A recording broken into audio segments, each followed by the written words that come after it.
المحركات اللي اليوم موجودة، وطبعا هي اللي تغذي شركات كثيرة من ضمنها خبط. اليابانيين ما هم أحسن ناس في التسويق. اليوم لو تسوي أطلق بوتيك تصرف عليه بالملايين، لكن إذا في الموقع الخطأ واللوكيشن الخطأ. ضيف اليوم قابلناه قبل كده وتكلمنا معاه عن مجموعة ساعاته الخاصة. هنا في بوتيك تنتن لابس راح نوريكم البوتيك والخدمات اللي بيقدموها وكل تشكيلة الساعات الجميلة من الانتري إلين الهاي اند.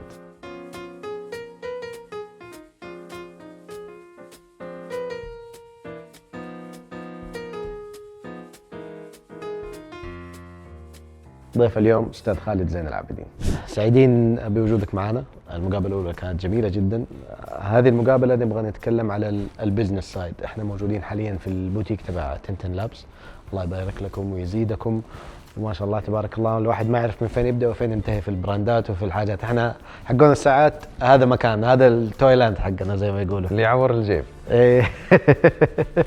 فحابين بعد إذنك نسمع منك عن تنتن لابس والديتيلز اللي ما تكلمنا فيها قبل كده في المقابلة.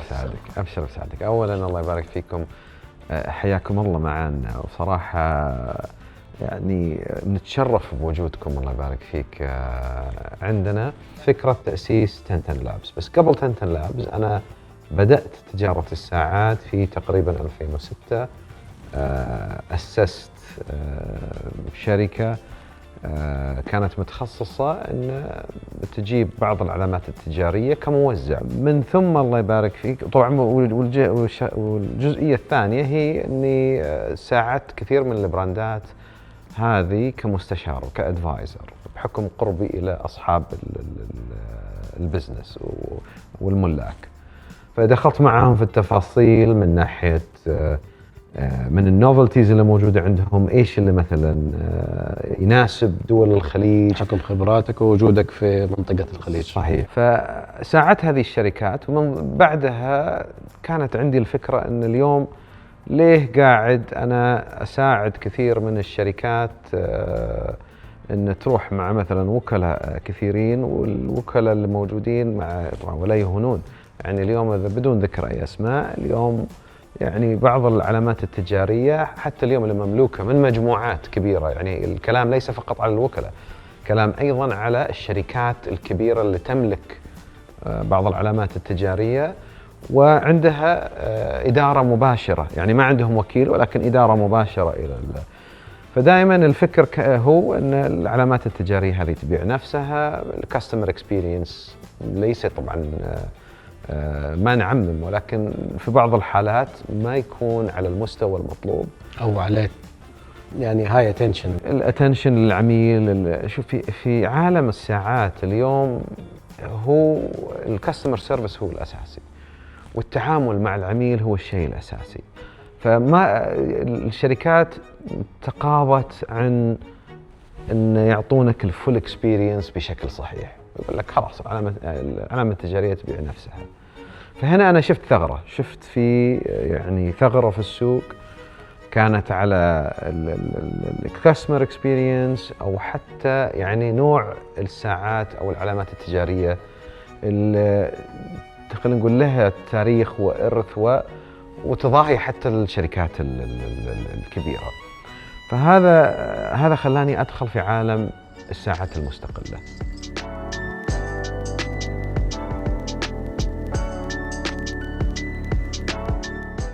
الفكرة بدأت كم سنة قبل الكورونا، وحتى أنا حطيتها من الأساس من أول ما بديت، يعني من قبل 2006 حطيت الفكرة هذه في ورقة، والورقة هذه اليوم إلى اليوم مبروزها عندي، فيها خط يدي اللي طورت فيه فكرة الإيكو سيستم اللي أنا أبغى أطوره. ولله الحمد في فترة الكورونا بدأت فكرة تأسيس تنتن لابس. هذا التير الانتري ليفل أو اللي ممكن واحد يبدأ جيرني فيه مع تنتن لابس، وهذا جزء منه. صحيح. أنا ما شاء الله البراندات كثير، فحبينا ناخذ سامبل بسيطة كذا عشان الناس تاخذ فليفر. صحيح. فهذه 3 براندات الله يبارك فيك، كويرفو، يوسف برينس، وهذا إصدار خاص على فكرة أيضا من خط نواة. كويرفو يو سوبرينوس هي علامة تجارية سويسرية لكن أصولها كوبية. فعائلة سوبرينوس كانوا من الوكلاء الأوائل اللي دخلوا الساعات إلى كوبا والمجوهرات. فترة صاروا وكلاء أيضاً لرولكس، ومن ثم هاجرت العائلة إلى كوبا، إلى سويسرا. وفي كوبا أيضاً دخلوا في تصنيع الساعات، التجميع والتصنيع، وأيضاً كان لهم موفمنتس. هجرتهم وانتقالهم إلى سويسرا كانت بسبب أي حاجات في كوبا ولا؟ طبعاً هذه كانت جزء، ولكن الجزء الرئيسي هو لأنهم أيضاً دخلوا في تصنيع الساعات. تمام. فاهتمامهم انهم يروحوا لمسقط راس الساعات زي ما قلت. وعلى فكره اليوم حتى في كولابوريشنز مع جيرالد باراغو، في اليوم كويرفو جيرالد باراغو، كويرفو موفادو، كويرفو لونجين. فكويرفو لها تاريخ عريق جدا، وطبعا سعرها مره مقبول، يعني اسعارها تبتدي تقريبا من 9000 ريال الى تقريبا 35,000 ريال. الساعه اللي قدامنا ساعة صراحة GMT هيمنغواي. هم يحبون طبعاً، لأن هيمنغواي أيضاً فترة من فترات حياته أتوقع أنه عاش في كوبا، وعملوا خط خاص للهيمنغواي. هذه GMT.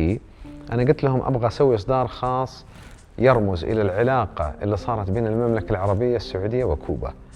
فبتلاحظ في هذا الإصدار أن لون المينة لون التراب، وحتى فيها الطرق كانها التراب أو النفود، وفيها أرقام لون التباكو المارونية، لأن كويرفو يو سوبرينوس أيضاً عندهم سيجارز. وأيضاً الساعات ترى تجي في بوكس هيميدور، فتجي في هيميدور على أساس اللي هو حق السيجار. حق السيجار. فمحبين السيجار صراحة بيحبون الساعة هذه. وأنا خليت تاريخ في الساعة اللي هو 1956 ل 1956. هذه هي السنة الأولى اللي المملكة العربية السعودية وكوبا صار بينهم علاقات دبلوماسية. فسوينا منها 25 قطعة، وفيها مثل ما قلت تاريخ حلو كويرفو يو سوبرينوس، وساعاتها طبعا فيها الدرس واتشز، وفيها الدايفنج، وفيها الكرونوز. فصراحة ساعة جدا حلوة وفي متناول يد الجميع. ورسمة اللوجز على الستيل بريسلت طالعة جميلة جدا كأنها فريم. صحيح. هذه تجي باثنين، تجي لما اللي يقتني الساعة تجي بالبريسلت، وتجي أيضا مع اي ستراب، ليذر ستراب. جميل جدا. واحدة من البراندات اللي أعتقد يعني ما عليها ضوء كثير ومظلومة، أشوفها زن، أنا شايفها هنا على الطاولة. صحيح. إيش حكاية الموديل هذا بالتحديد؟ طبعا إحنا اليوم جزء كبير من تاريخ عريق جدا في ألمانيا وخارج ألمانيا، وهي مظلومة صراحة في منطقتنا. الآن بدأوا الناس يعني يشوفون يتعرفون على الشركة أكثر. زن لها طبعا معروفة بالإنوفيشن حقها والتقنيات اللي يستخدمونها. طبعا هم من أوائل الشركات اللي عملوا تقنيات مثلا الساعات ما تعترض إلى الخدش، خصوصا مع الDLC والPVD. تدري اليوم الDLC وصبغة الساعات اللي تكون سوداء أو ألوان أخرى سهل الخدش، خصوصا الDLC والPVD. فعملوا تكنولوجيز اللي يسوون طلاء على الساعات وعلى طبعا البريسلت والستيل، وتحمي الساعات من أي خدوش. أيضاً عملوا تقنيات لخلط المواد، يعني عملوا مثلاً ستيل مع دماسكس ستيل، تيتانيوم مع دماسكس ستيل، اللي بيدك برونز مع ستيل وما تصدي، مثلاً البرونز مع الذهب، مع الجين البرونز، المعالجة. فدخلوا في معالجة المعادن ومعروفين. طبعا زن مشهورين في تقريبا 4 خطوط. الخط الرئيسي هو الدايف واتشز اللي هي اليو 50، هذه هي الساعة اللي انشهروا فيها ومن أروع الساعات. هذه طبعا من عائلة الدايفنج واتش اللي بيدك. هذه إصدار خاص للسنة، طبعا هذه ليميتد اديشن انباعت بالكامل، جات في إصدارين، الأسود والأزرق. الأسود هي الليميتد، هذه آخر قطعة موجودة عندنا، الأفيتر واتش. أيضاً الشركة عملت كولابوريشنز ثانية مع شركات أخرى، مثلاً بلن روس. بلن روس ما كان عندها كرونوغرافز، هي مشهورة بالبايلوت كرونوغرافز زن. بلن روس معروفة بالساعة المربعة. عملوا كولابوريشنز معاهم إن بيعملوا الكرونوغرافز، الفلاينج بايلوت كرونوغرافز.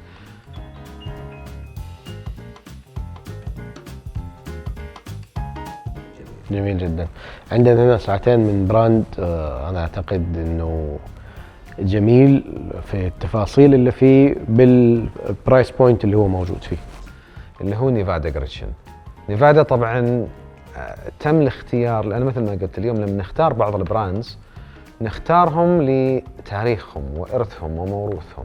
نيفادا جريتشن من الشركات العريقة اللي صار لها تقريبا 100 سنة في سويسرا، وتعرضت طبعا إلى الإفلاس بعد الكورتز كرايسيس اللي صارت اللي ضربت سويسرا. طبعا اليابانيين جو بقوة وجابوا الساعات اللي هي بالبطارية وخلت كثير من الشركات السويسرية تفلس، فنيفادا واحدة منهم.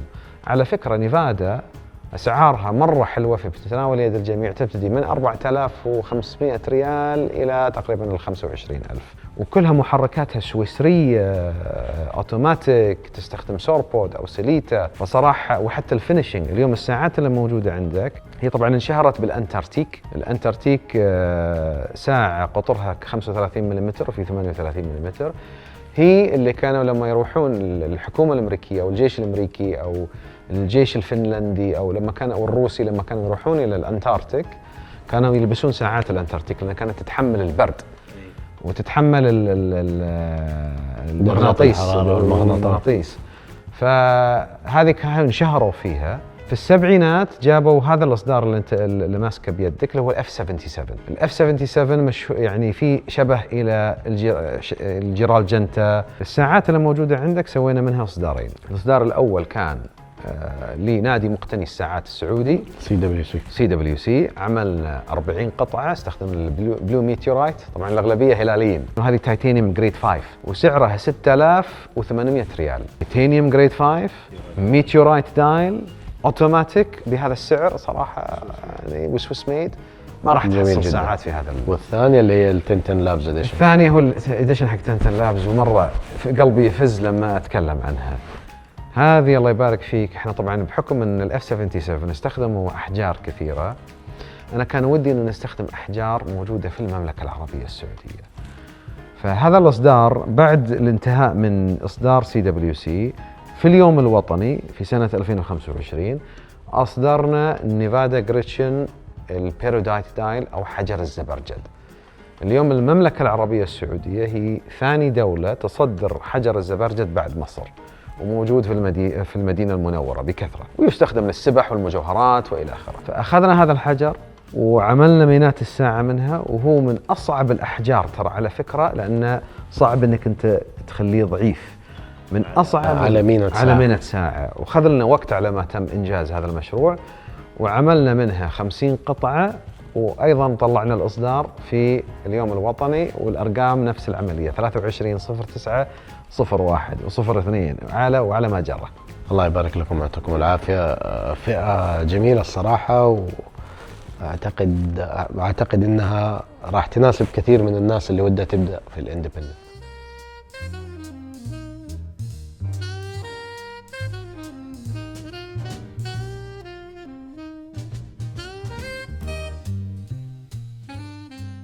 طبعا أنا ودي أعطيك بعض التفاصيل ليه سمينا تنتن لابز. طبعا احنا بغينا اسم سهل انه ومعنى في قصة وراه وتفاصيل، خصوصا في انه يمتد على 10 و10. على فكرة اللوجو اذا يعني حتى نقدر نشوف اللوجو هنا، اللوجو انا بنتي رسامة، فأنا فخور أن بنتي هي اللي عملت اللوجو. طبعاً أنت بتشوف الطاووس يرمز إلى الفخامة، وفي عين الطاووس فيها الأرقام الرومانية، والأرقام الرومانية ترمز إلى طبعاً الواتش ميكينج، تاريخ صناعة الساعات في سويسرا، وأن سويسرا طبعاً هي البلد الأم لصناعة الساعات. التنتن لما تشوف 10 تشوفها ديجيتال، هذه لها معنى. ففي يعني اليوم المملكة هي من الدول الخليجية وحتى على مستوى الوطن العربي وحتى عالميا من ناحية الديجيتايزيشن، فعشان كذا هذه كانت فكرة أن تنتن وفيها جزء رقمي أيضا أنه يكون بالديجيتال. لابز المختبر، ليش اخترنا مختبر أو تنتن لابز؟ جزء من البزنس موديل عندنا ان احنا نبغى نوصل الارث والموروث السعودي في صناعه الساعات الثمينه. الافكار تبنى فيه، فاتس لايك ا ستوديو اور ثينك تانك اور ديزاين تانك. المختبر انت بتسوي فيه تجارب. هذه التجارب اللي نسويها مع شركائنا والشركات اللي احنا وكلاء لها تصاميم اللمسات، في التصاميم واللمسات، ولما نحط اصداراتنا هذه الاصدارات ترى النور نتكلم. فهذه الله يبارك فيك يعني فكرة تصميم والتسمية لتنتن لابس. صحيح. وفي نقطة الله يبارك فيك بعد ضرورية ما وضحتها في تنتن و10 و10. اليوم في أي دعاية للساعات إذا بتناظر الدعاية بتشوف الساعة دائما على 10 و10، وفي سبب لها، وهذه أيضا جزء من الإيثوس حق اللوجو. اليوم أي علامة تجارية لشركات الساعات تبغى أحسن بوزيشن لها على أساس أن تشوفها هي على 10 و10. هذه الفئة المتوسطة أو الميد-تير فيها مغريات صراحة. يعني أنا شايف واحدة ساعة أعتقد أنها تنتن لابس كولاب. صحيح. والساعة الثانية شفناها على إيد أحد السليبرتيز اللي منطلقين في عالم الساعات. صحيح. فوين حاب تبدأ؟ ببدأ الله يبارك فيك بنوركين. نوركين طبعا لبسها الممثل مارك وولبرغ، وممثل معروف لأفلام الأكشن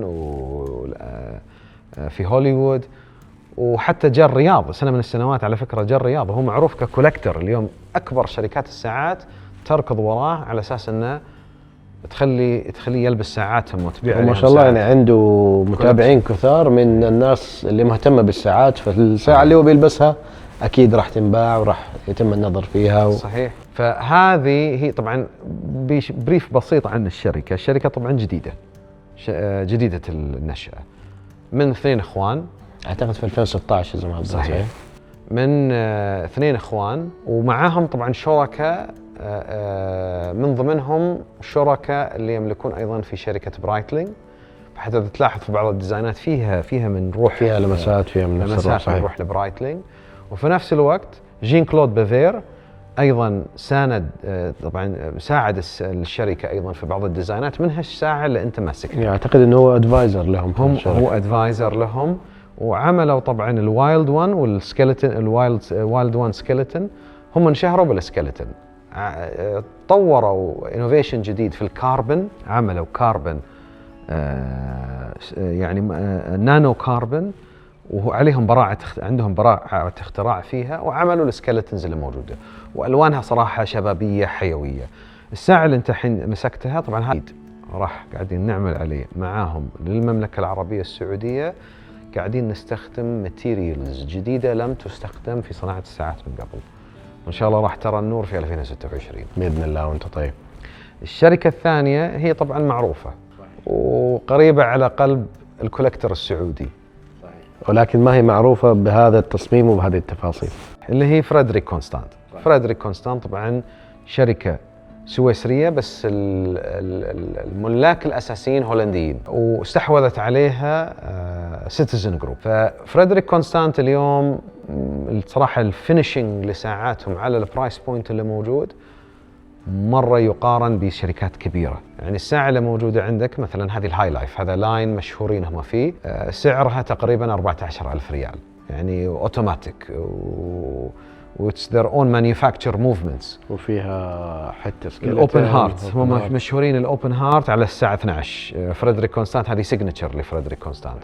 طبعا فريدريك كونستانت اسعارهم هم عندهم كورس تبتدي من ال 5000 تقريبا 5500 ريال إلى 70,000 ريال و80,000 ريال و120,000 ريال، هذه حق التربيون. طبعا التوجه إنه يكونوا سويس ميد ولكن ببرايس بوينت مناسب، مش لازم أنا أكون سويس ميد وبرايس بوينت عالي أو الفينيشينج يكون على أفضل طريقة بس يكون السعر عالي.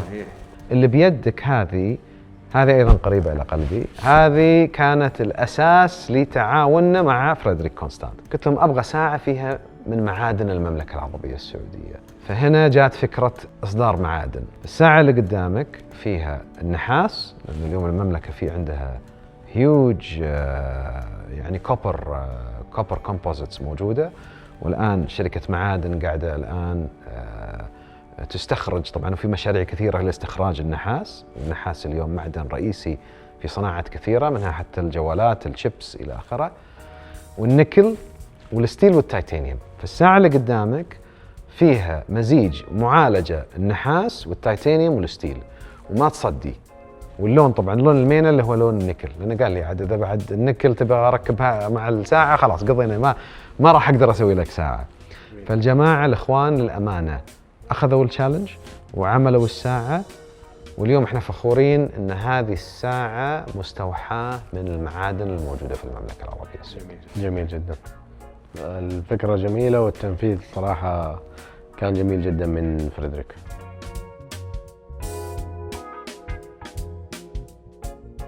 طبعا الله يبارك فيك، البزنس موديل مثل ما قلت لما حطيت الورقة او الايكو سيستم اللي قاعدين نحاول نبنيه، ويعتمد على 4 فيرتيكلز او 4 أعمدة. الفيرتيكل الأول هو الفيجيتال كونسبت.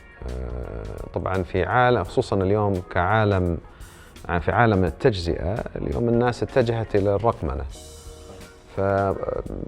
فمصطلح فيجيتال اللي هو يعني الفيزيكال والديجيتال.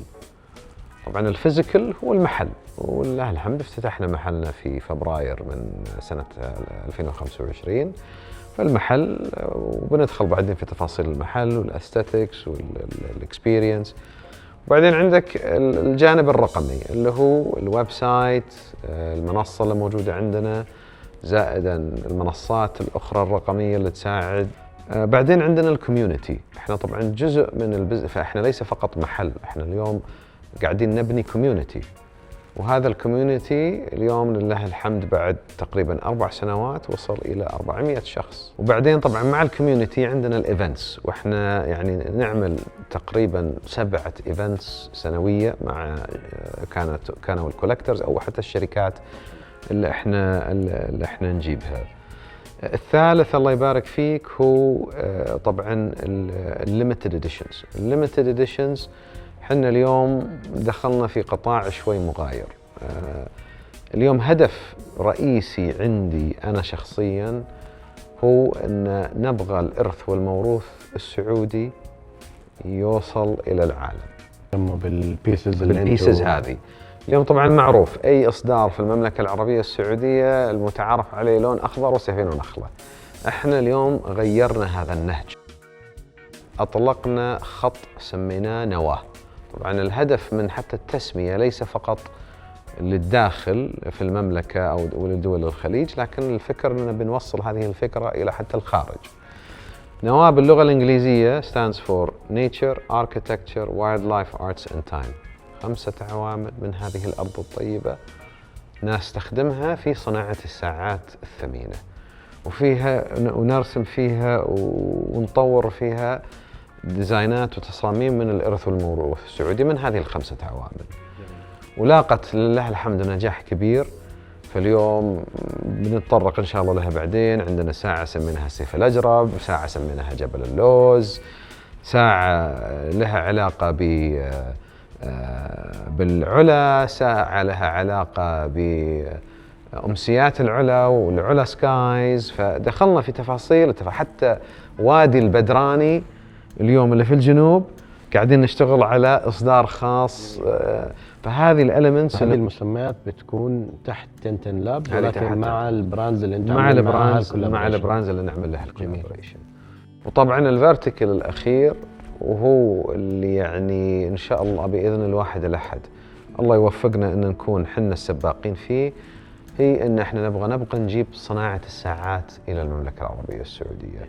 وفي انيشيتيف شغالين عليه، وباذن الله اذا الله وفق في السنة القادمة راح يرى النور بإذن الواحد الأحد. فهذه هو البزنس موديل اللي احنا اللي طورناه في تنتن لابس. فاحنا ليس فقط ريتيلرز، يعني احنا وير بيوند ريتيلرز. صحيح، مش بس اجيب ساعة عشان اعرضها وابيعها. صحيح.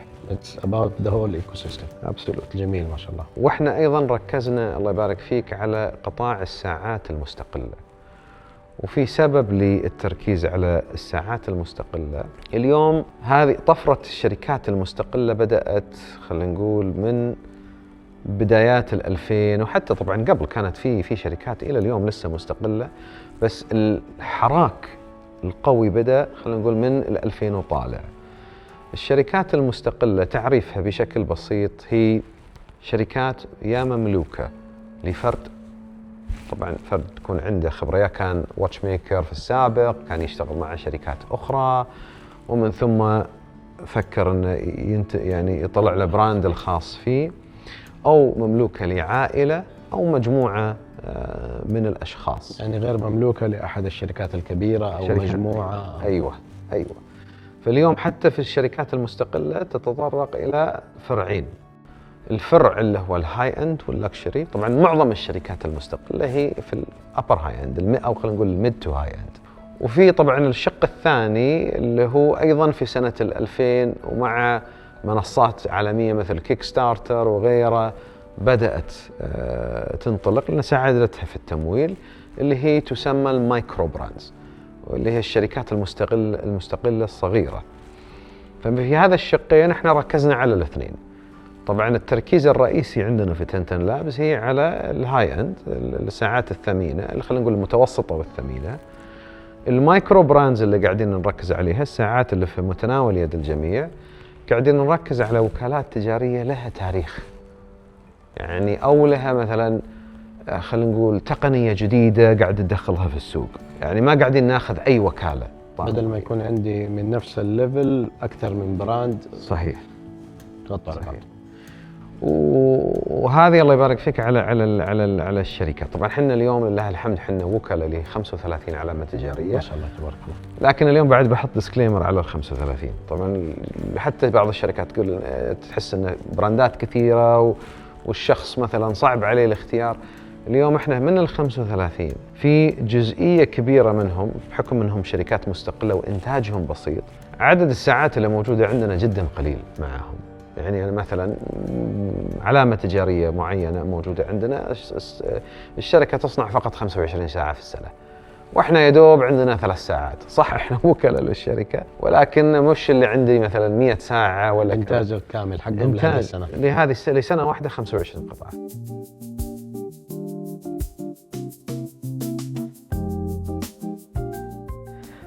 الواحد فين يلاقي مكان في تري بهذا الجمال؟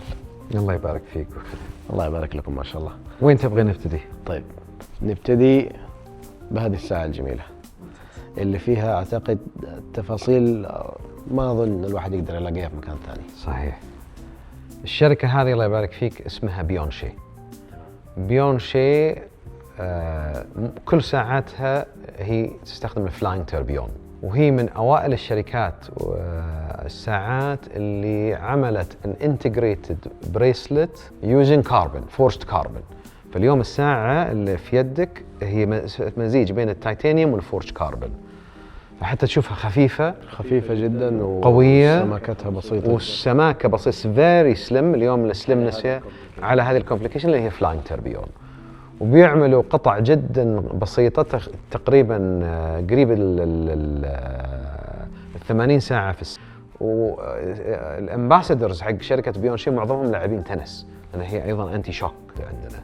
فهذه الشركة واعدة، وحتى إذا تشوفون التقارير على الشركات المستقلة الاندبندنت اللي قاعدة تطلع في طلوع، بيونشي از اون ذا ماب. وسعرها ترى يعني فورس فلاينج تربيون مرة يعني خلينا نقول مش مقارنة بالساعات اللي شبيهة لها في السوق ثانية. يعني اليوم هذه تقريبا 68,000 فرانكس، يعني تقريبا 357 ألف ريال مع الضريبة. تمام. ولو بناخذ ساعة مشابهة من شركة معروفة تكون على الأقل مرتين السعر إذا مو أكثر. هذه الساعة الجميلة أنا شايف الروتر على الدايل. أيوة. وسكيلتنايزد. طبعا حنا بفضل من الله سبحانه وتعالى وبتوفيق منه صرنا الوكلاء الرسميين لشركة روجر دبوي. ما شاء الله. روجر دبوي طبعا لها تاريخ عريق. روجر دبوي نفسه هو كان من أيقونات المصنعين الساعات اللي كان في باتيك فيليب، وله تاريخ وإرث كبير. فالآن الشركة صار لها عودة جديدة. طبعا كانت متواجدة في الماضي، كان لها بوتيك في المملكة في برج المملكة، سكرت الشركة، صار في توجه جديد لها. الآن في رئيس تنفيذي جديد طبعا هذه الساعة اللي موجودة عندك بيدك هي الإكسكاليبر، هم انشهروا بالإكسكاليبر، وساعتهم صراحة في الفترة الأخيرة كانت مرة ضخمة وكبيرة رياضية، وبيحاولوا صحيح. يدخلوا على سوق الساعات الرياضية الضخمة بالماتيريال المختلفة. صحيح. وخصوصا عندهم تدري تحالفات مع لامبورغيني، وعندهم تحالفات مع في رئيس تنفيذي جديد مجلس الإدارة طبعا تبع ريتشموند، هي الشركة تبع ريتشموند، حطوا استراتيجية جديدة للشركة على أساس ترجعها إلى عهدها القديم. واللي موجودة عندك هي مثال اليوم هذه الإكسكاليبر طبعا فول تايتانيوم جريد 5 بسايز 42 فطبعا هم هي طبعا هذه كانت تجي ب 45 فالآن جات على قطر 42 ملم، وفي بإذن الواحد الأحد السنة القادمة إصدارات جاية راح تكون أيضا أصغر. فالخط هذا مع التوجه الجديد راح يستمرون في خط الإكسكاليبر يعني والكولابز مع لامبورغيني والى اخره، ولكن بتشوف ساعات قاعده تصير اصغر بحكم ان الان السوق يبغى ساعات اصغر. صحيح. التوجه الثاني هم راح يركزون على الهوماج الساعات الجميله اللي كان يسويها روجر مثل السيمباثي، هي الساعه الايقونيه اللي الكل الى يومنا هذا قاعد يبي يطلبها، وقاعدين يلحون على الشركه ان نبغى نشوفها مره ثانيه، لانه التصميم حق الكيس، التفاصيل اللي كان مسويها روجر دبوي نفسه، ساعاته الى الان مطلوبه جدا وما تلاقيها في السوق. صحيح. السنه هذه في دبي واتش ويك طبعا اطلقوا صاروخ، يمكن ما ادري اذا شفتوا الساعه ولا اللي فيه المذر اوف بيرل، اللي فيها اللي هي ريتروجريد كالندر. هذه قطرها 38 ملم، طبعا عملوا منها خطين، الذهب اللي فقط 28 قطعة، وبلاتين اللي هي بيس يونيك، وصراحة سمعت في السوق لأن هذا هو الدي ان اي حق روجر دبوي. صحيح. وشافوه انه يجي مرة ثانية ويرى النور مرة ثانية. حتى القفل البكل حطوا فيه السيجنتشر لوجو حق روجر دبوي القديم. فبإذن الله يعني نتوقع إن شاء الله في سنة 2026 راح تكون في مفاجآت من روجر دبوي على الخطين. ألف مبروك، الله يبارك، وإن شاء الله للأفضل دائما معه، الله يبارك مع فيك. باقي البراندات اللي موجودة. طيب نجي للساعة الجميلة هذه عاد زوجتي الثانية، هذه بقول زوجتي الثانية. سكيلتنايزد، هم يسمونه الفيردي، الطليان انهم سويسريين بس من اصول ايطاليه. ايوه يسمونه فيردي. اوكي. وسكيلتنايزد جميله، هذه سبيشال اديشن ولا هذه بس؟ هذه اتس ليميتد اديشن لي بارميجياني، فقط 50 قطعه منها. جميل. حول العالم. جميله، وموجوده عندكم في البوتيك، اللي حاب يجي يشوفها يقدر يشوفها. يعني هذه من الحاجات الجميله اللي تساعد صراحه، انه مهما تفرجت اونلاين اذا ما جيت وجربت الساعه على ايدي هذه تفرق معايا كل الفرق. هاي اند واتشز، انتري ليفل واتشز، اكسبيرينس جميله صراحه اللي انتم عاملينها هنا. طبعا دار بارميجياني اليوم هي تملك الساعات، هي تملك فاشرير فلوريير اللي هي المحركات اللي اليوم موجوده، وطبعا هي اللي تغذي شركات كثيره من ضمنها ريتشارد ميل، من ضمنها يعني شركات كثيره، وايضا في شركة الدايلز اللي أيضاً تغذي الدايلز إلى باتك، إلى موزر، إلى فشركة بارميجياني ترى فيها إيكو سيستم متكامل، البراند، المحركات، الموفمنتس والدايلز. فبارميجياني صار طبعاً أول ما ميشيل مسكها انشهرت العلامة التجارية بالتورك والكالندر، الفول كالندر أو المون في، حتى المون فيز أو الفول كالندر تورك. طبعا لما جاء الرئيس التنفيذي الجديد في تقريبا ال10 سنوات الأخيرة نقل الشركة نقلة نوعية، وصارت اليوم تنافس أكبر البراندز في عالم الصناعات، عالم الساعات المستقلة. وفي ساعة أنا لازم أتكلم عنها، مع أنه ما بيأخذ وقت أكثر لكن ما أقدر، بتشوفني لابسها. السنة هذه اللي هي الكرونو سبورت، عملوا تقنية جديدة سموها التشرمت، اللي هو خلطوا وصار في معالجة للسيراميك مع الستيل، فجات التشرمت بهذا اللون، وهذه عملوا منها إصدار محدود وانباعت بالكامل. احنا كنا محظوظين ان احنا اكثر وكيل يعني في الخليج قدر يحصل على عدد من الساعات وكلها انباعت. والسبورت طبعا تجي بحجم 42 ملم، وهذا المعدن اول مرة وخذوا عليه براعة اختراع على فكرة، هم أول ناس استخدموا هذا المعدن وكمعالجة. احنا عادة السيراميك مقابل إنه هو ممكن مع ينكسر. الضربة ينكسر. نعم. في الحالة هذه أيضا طبعا اللي بيخبط الساعة، إحنا عندنا عميل الله يحفظه كان ما أدري يشوف مباراة وكان يشوف، وأتوقع هلالي بعد، أنا متأكد أنه هلالي، فشكله تحمس مرة خبط الساعة، خبط الكلاسب، الحمد لله جات سليمة الساعة، بس خبط الكلاسب نفس هذا الموديل. يعني طبعا اللي بيخبط واللي يعني بيكون شوي عنيف مع الساعة طبعا. تمام. وانا كان اعتقادي انه مع الستيل ممكن عالجوا الشيء هذا. هم عالجوا لكن ليس بالكامل، خففوها يعني وليس بالكامل، لكن ليس بالكامل. تمام. طيب ساعة جميلة ما شاء الله، الله يبارك لك فيها. كلام جميل. ننتقل لآخر ساعتين جميلة عندنا في الطاولة. تحب تبدأ في الساعة اليابانية ولا نبدأ؟ نخلي اليابانية آخر واحدة. خلاص يلا نبدأ بهذه. آرمن ستروم. طبعا آرمن ستروم مثل ما قلنا، آرمن هو اللي بدأ الشغف، بديت الشغف معاه. واحدة من الساعات الأيقونية اللي لازم صراحة يعني نتكلم عنها، اللي هي الريزونانس.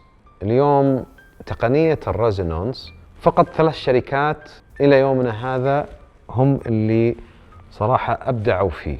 بريغي، وهم كانوا اللي بدأوا بالريزونانس. FP جورن، والدخيل الجديد اللي دخل عليهم هو آرمن ستروم. فصراحة اللي حتى كانت السنة هذه يعني it was nominated for GPHG اللي هو الأوسكار، اللي هي ديول تايم ريزونانس. فتخيل 39 ديول تايم وريزونانس. فآرمن ستروم السنة القادمة في إصدارات صاروخية صراحة راح تجي في البايب لاين اللي موجود عندهم. فأنا صراحة هذه واحدة من الشركات اللي لازم الكولكترز صراحة يبتدون يركزون عليها. في إبداعات كثيرة، في كومبليكيشنز كثيرة قاعدين يجيبونها إلى السوق، اللي قاعدة تضاهي وتنافس أكبر الشركات.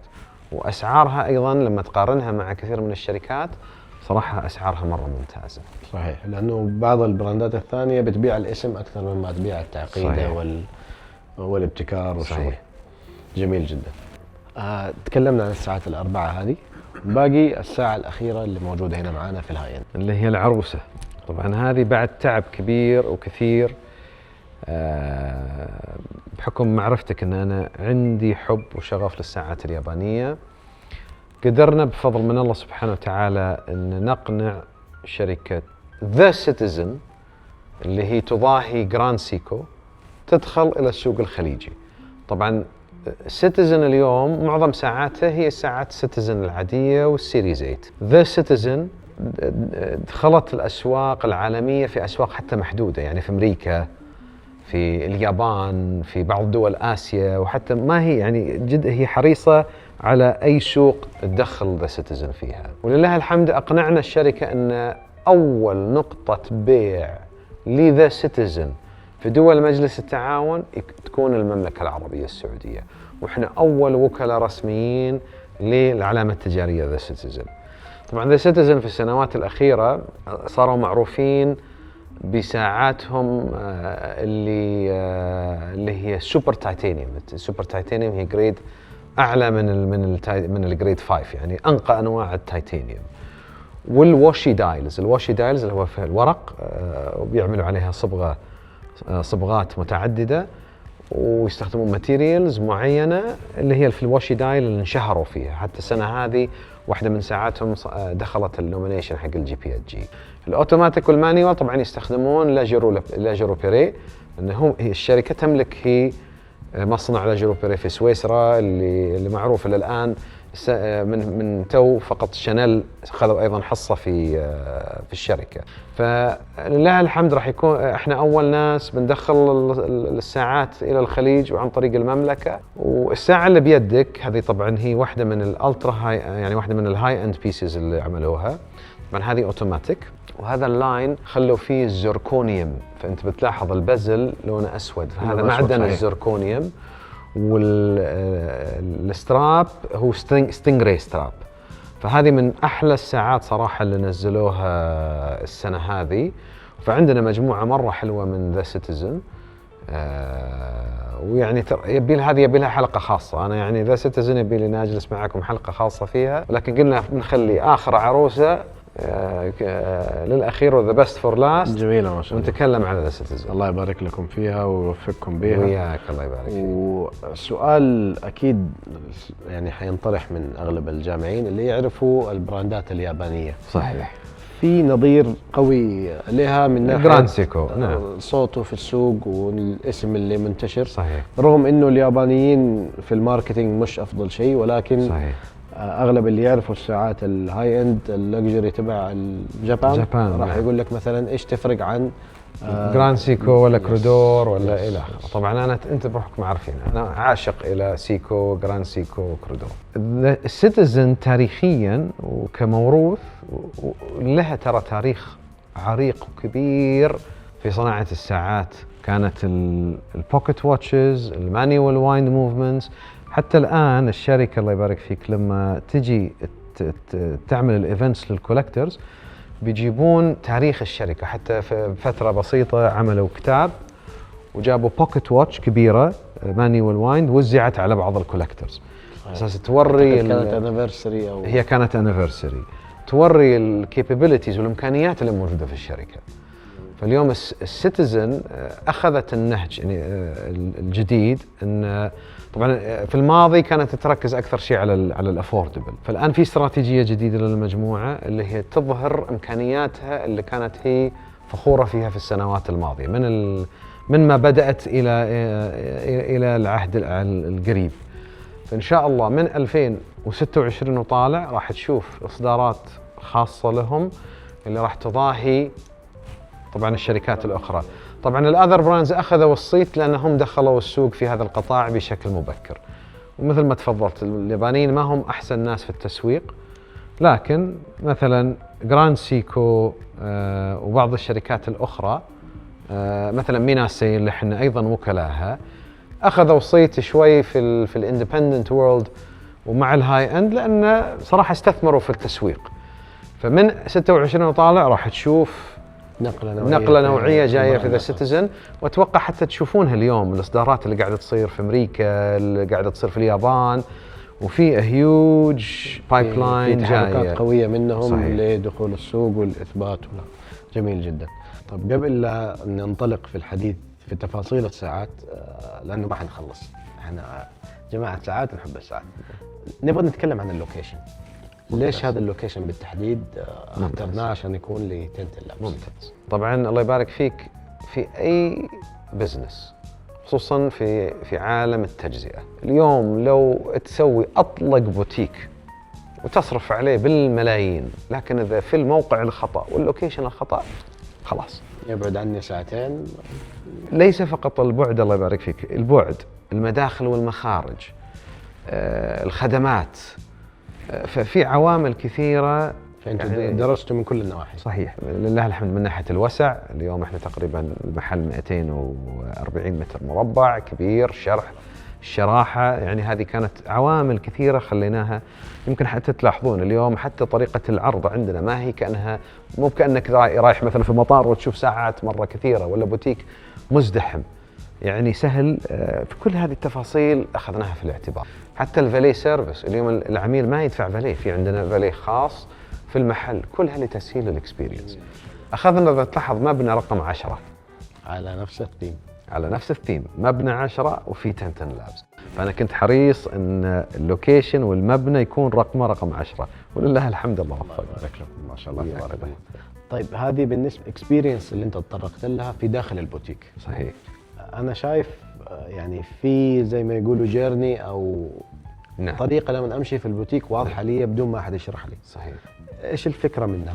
كستركتشر إنه ياخذك إلى جيرني تبتدي فيها. أول ما تدخل البوتيك فيها الأفوردبل براندز، والأفوردبل براندز أيضاً براندز يعني صح أفوردبل لكن فيها معايير الكواليتي جداً عالية.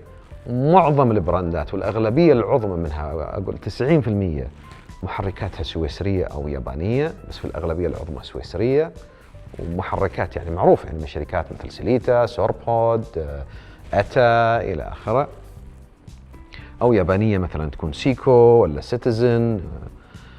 و يعني حتى الفينيشنج والى اخره ايضا معاييره جدا عاليه. جميل ما شاء الله. يعني حتى الاختيارات داخلين في التفاصيل فيها. صحيح. مهما كان الليفل اللي احنا بنتحدث عنه. صحيح. فمن تبتدي من الافوردبل وبعدين تدخل في الميد، خلينا نقول الميد تو هاي، وبعدها طبعا تدخل في عالم اللكشري والالترا لكشري. طبعا اللكشري والالترا لكشري هذا اللي يعور الجيب، واولهم انا اول واحد معور جيبي.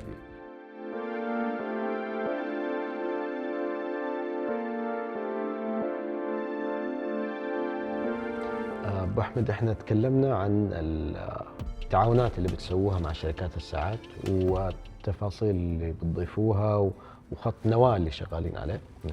فعندنا كم قطعة هنا جميلة، تدينا بعض التفاصيل عنها اللي هي هذه السبيشال كولابوريشنز. هذه السبيشال كولابوريشنز، هذه الساعات اللي من خط نواة. طبعا خط نواة عندنا ايضا خطين، خط الميد تو هاي اللي الان نشوفه هو الميد تو هاي، وعندنا ايضا الافوردبل. يعني احنا بعد فضل الله ثم جهود طبعا ستيفان وجهود الفريق عندنا، يعني مع كودوكي، خصوصا مع شركة كودوكي اللي احنا وكلاءها على مستوى الخليج وليس فقط على المملكة العربية السعودية، قدرنا نساعد البراند انه ينتشر بشكل كبير في دول الخليج، وخصوصا مع البيسز اللي نسويها، وهي من اكثر الشركات اللي صار عليها طلب من خارج الخليج. يعني مثلا الساعة اللي صراحة سمعت هي ساعة السيف الأجرب اللي هي موجودة الآن هنا. طبعا فكرة السيف الأجرب كانت، طبعا السيف الأجرب لها قصة قريبة على قلب كل سعودي يفتخر أنه سعودي الأساس نقول. فكانت الفكرة أنه هو كان حابب يعمل 3 هاند ساعة فيها 3 هاندز شبيهة بالريجوليتر والجامبينج اور، لكن مثل ما تقول مزيج، يعني مزيج بين الاثنين. فعمل تريك حلو اللي خلاها في الساعة دمجها في الموفمنت، أن الإيد الثالثة أو اليد الثالثة تطلع في 3 محاور. طبعا في عندك أنت يد واحدة اللي هي الدقائق، وهنا في هذا الإصدار سويناها السيف اللي هي السيف الأجرب، وبعدها الساعة هي تجي عن طريق يدين، واحدة تختفي وواحدة تطلع. اليدين يطلعون في نفس الوقت في 3 حالات. لما تكون الساعة 10 أي تصير 10 و10 أي 10 لابز وهذا سيجنتشر، والساعة 2 والساعة 6، والرقم 2 والرقم 6 قريبين لاستيفان بشكل شخصي، يعني يشكلون له شيء شخصي، فعشان كذا خلى 2 والستة والعشرة اللي هي على 10. وبعدها طبعا اليوم الإصدار جاء في تنوع، لكن الأجرب كانت هي السيجنتشر. جميل جدا. عملنا منها 24 قطعة. طبعا حتى اللون، شوف اللون، خذينا لون أخضر لكن منت جرين، وتعمل هذه الأجرب. والأجرب طبعا لها قريبة صراحة لي، وكل ساعاتي قريبة إلى قلبي، ولكن الأجرب بشكل خاص يعني لها تلمس قلبي بشكل خاص. الإصدار الثاني الله يبارك فيك اللي ودي أتكلم معاه عنه هو كرونو سويس. كرونو سويس طبعا شركة سويسرية، كانوا مشهورين بالريجوليتر موفمنتس. طبعا هم سويسريين بس فيهم أصول ألمانية، والشركة تعتبر من أوائل الشركات اللي استخدموا الريجوليتر في طريقة قراءة الريجوليتر في الساعات، وصار فيها تطور غير طبيعي في ال10 سنوات الأخيرة. الحلو في الشركة أن دمجوا الماضي والحاضر مع الانوفيشن. السنة هذه أطلقوا تقريباً 4 نوفلتيز، وكل واحدة يعني لها تكنولوجي جديد، ساعة أنحف، طريقة جديدة لقراءة الوقت. هذه واحدة منهم اللي هي السترايك.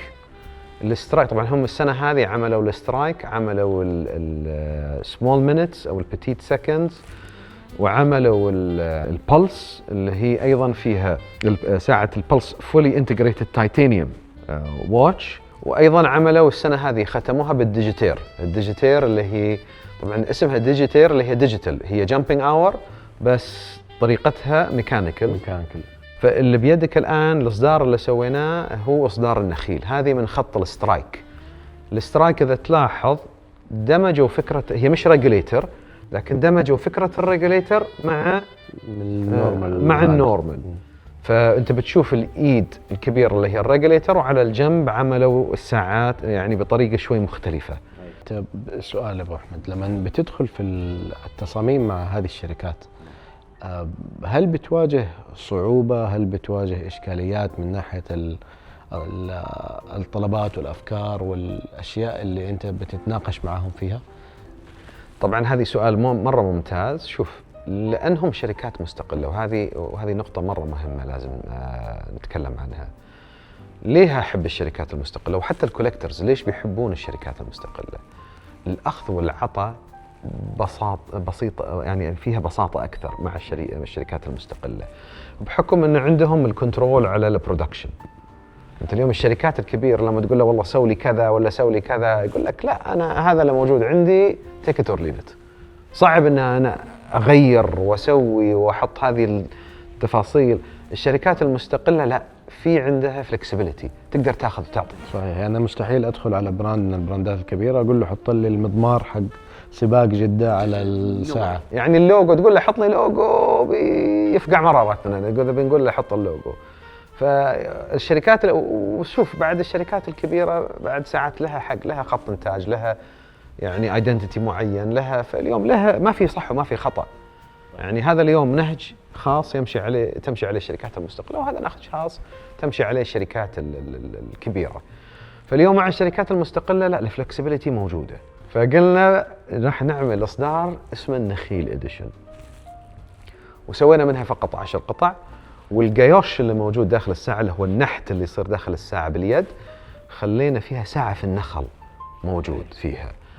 وهذا الإصدار سوينا منه 10 قطع ومرقمين 01 مثلا 10 02 10.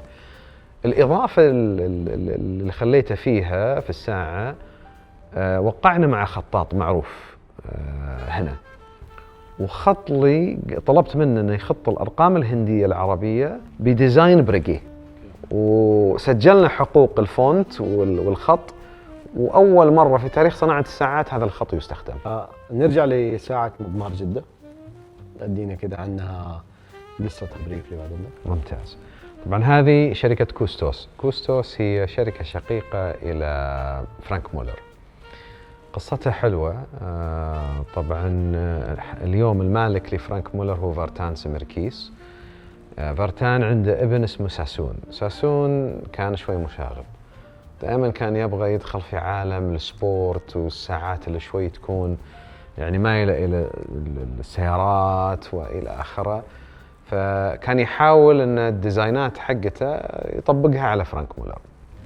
والده شوي كان يعني إنه لا، فرانك مولر له الايدنتيتي حقها إلى آخره، فساعد إنه يروح يأسس شركة مستقلة اللي هي كوستوس. وعلى فكرة الشركة والديزاينر الأساسي اللي كان في كوستوس مع ساسون سمركيس كان هو المصمم الرئيسي اللي ريتشارد ميل بعدين أخذه. فعشان كذا تلاحظ حتى يمكن الدي ان اي حق كوستوس فيها يعني تشابه، فيها يعني ديزاينات مشابهة، تشابهات كثيرة مع ريتشارد. الناس اللي ما تعرف القصة هذه حيقول لك إنه هذه مشابهة لريتشارد. صحيح. فمعاهم الله يبارك فيك طبعا أنحف. فهنا جات فكرة إن خلنا نستخدم مضمار جدة، مضمار الفورمولا 1. وكان الهدف منها الله يبارك فيك إن أنا بغيت المضمار يكون هو قلب الساعة، فاخترنا إن تكون ميكانيكال هاند وايندينج. فإذا تلاحظ هي البريدج على صحيح.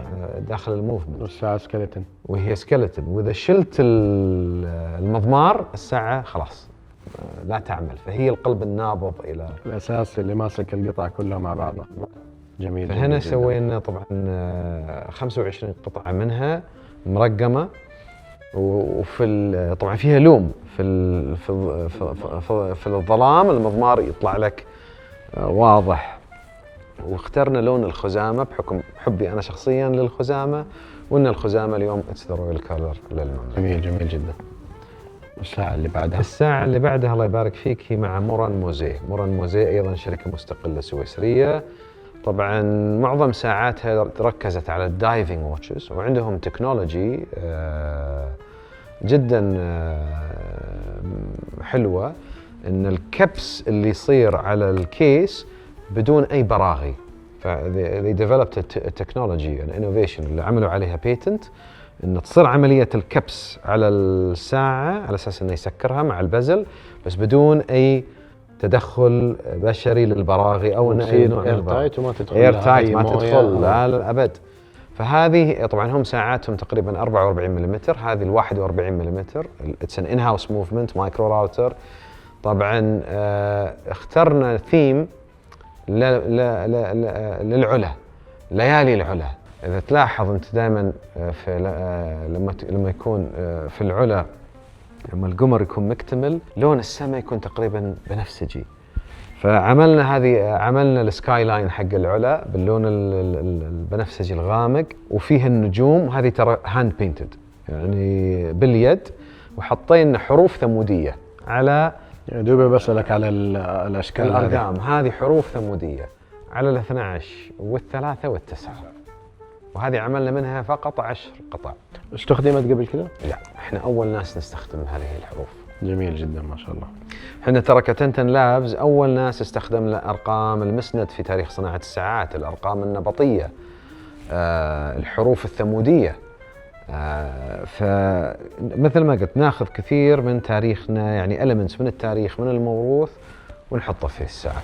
في هذا المثال الحروف الثموديه او الارقام هذه ترجع لفين بالضبط في المملكه؟ طبعا اليوم انت تشوفها في العلا، بتشوفها في عاد وثمود، يعني خصوصا في العلا، في منطقه العلا. ارقام المسند موجوده في جنوب المملكه وحتى في شرقها وحتى ايضا في العلا. يعني ارقام المسند طبعا هي من الارقام اللي خلينا نقول الساميه الاولى، من اوائل الحروف والارقام اللي كتبت ونحتت منحوته في الجبال وفي الحجار فاليوم مثلا المسند لا موجوده في نجران، في الخدود، بتشوفها ايضا في مناطق ثانيه في جنوب المملكه، بتشوفها في العلا، بتشوفها لأن هي لغة استخدمت. جميل جدا. النبطية بتلقاها شوي صوب الشمال يعني، وأيضا موجودة في مناطق أخرى من جميل جدا إنه أنتم بتدخلوا هذا الشيء على عالم الساعات، فتشكروا عليه صراحة. الله يبارك لكم ما شاء الله. والساعة الأخيرة الله يبارك فيك، هذه أيضا قريبة إلى قلبي، أرمن ستروم. طبعا أشوف أنا أحب السكن. إحنا الحين بنتكلم على أبنائك زي ما يقول. هذه العيال مش الزوجات، العيال. الزوجات بنطرد من البيت. لا ندخل في السياسة، لا بلاش السياسة. فهذه اللي في يدك الآن الله يبارك فيك هي أرمن ستروم. شركة طبعا أنا ترى دخولي وأنا قلت هالكلام، دخولي في عالم الساعات المستقلة ترى أرمن ستروم كان محرك فيها. هذا اللاين مع آرمن جديد طلع في 2024، والإخوان في آرمن مثل ما تقول راضوني. أول إصدار طلع كان لونه تركواز، عملوا اللاين انتجريتد بريسلت 10 ملم thickness 1 week باور ريزيرف. فهذه الساعة مانيوال وايند لازم تعشقها وفيها 1 week باور ريزيرف. فاحنا كان أول ما وقت جبل اللوز. اليوم جبل اللوز في المملكة الثلج متواجد فيه، وفي صخور بركانية سوداء، وفي لون التربة. فأنا أخذت الألمنتس هذه كلها وخليتها في ساعة آرمن ستروم 1 ويك جبل اللوز، وسوينا منها 10 قطع فقط. فأنت بتلاحظ أن واللون اللي أخذت اللون السالمن، هم يعني ترى اللون السالمن المفروض ينباع على قولة الأجانب لايك هوت كيكس. فاليوم اعطوني حتى لون اللي قالوا الا انت تبغانا بنراضيك، ونبغى نكون كوميتد للمملكه العربيه السعوديه. فاعطوني لون صراحه لو سووا منها 50 قطعه باعوها. فاعطونا فقط 10 قطع واحنا الوحيدين اللي بنستخدم اللون. وايضا اذا تلاحظ عملوا عمليه الطرق داخل الساعه على اساس تبين التربه. اللون الاسود اللي هو في السكندز سنترال سكندز يرمز الى الصخور البركانيه السوداء في جبل اللوز، والاندسيز واليد بتلاحظ اللون الابيض اللي هو يرمز الى الثلج. الله يعطيك العافيه ابو احمد، الله يكرمك على ضيافتك. بالعكس وسامحونا على القصور. لا ما منكم قصور، الله يبارك لكم في مكانكم، في التفاصيل اللي انتم مهتمين بيها الله يحفظك. وعاد ان شاء الله لنجاحات افضل باذن الواحد الاحد. جزاكم الله خير وما قصرتوا يا اخوان. تسلم. شكرا للاستاذ خالد على ضيافته، الله يبارك لهم في البزنس تبعهم. لازم تزوروهم في البوتيك وتشوفوا تشكيله الساعات الكبيره، ما راح تطفشوا. عندكم من الانتري للهاي اند. شكرا لكم.